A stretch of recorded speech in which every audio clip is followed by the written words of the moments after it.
Hi guys, this is your friend Ashish from Train with Ashish Janiani, and this video is about which one do you pick. I want you to comment down that are you a person who prefers planning on a notepad, or are you a new age person who prefers planning on a phone, a smartphone.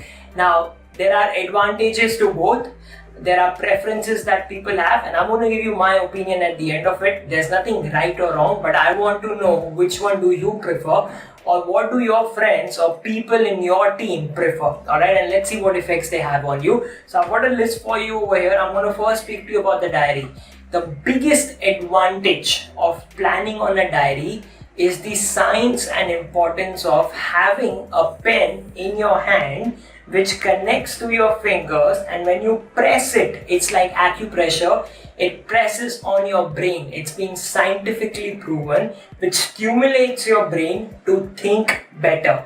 This is not me saying it, this is the science behind it. So when you plan on a notepad, you press that two fingers and it stimulates your brain over here, which makes you sharper.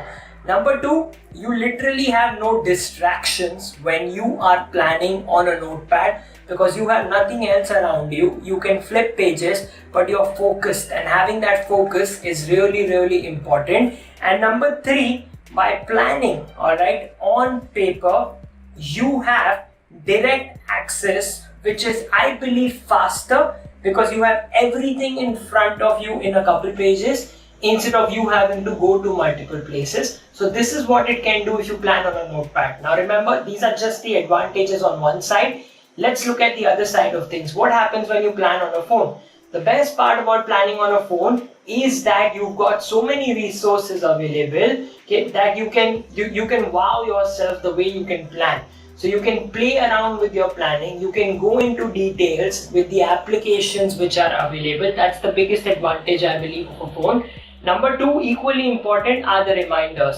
So when you plan on a notepad, you have to go back to remind yourself, but when you're on a phone, the phone can remind you.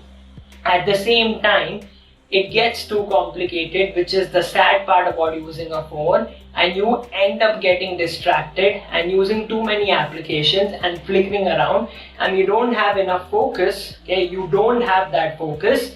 It becomes difficult to actually go in depth of what exactly you're trying to achieve. Now, of course, this is not true for everybody in the same capacity, but I want you to take a pick, guys. I know my pick is always a planner. If you know me, you know I always have this with me. This is everything to me, because I know what it does for me, and it is not about being new school or old school. I use a lot of technology, but I prefer planning on a notepad. What do you prefer, and how does that add value to your life is the question you need to ask yourself. Comment over here, share it with other people, and let's see what are we using to better our lives right now. I'll speak to you in the next video. Take care. Bye-bye.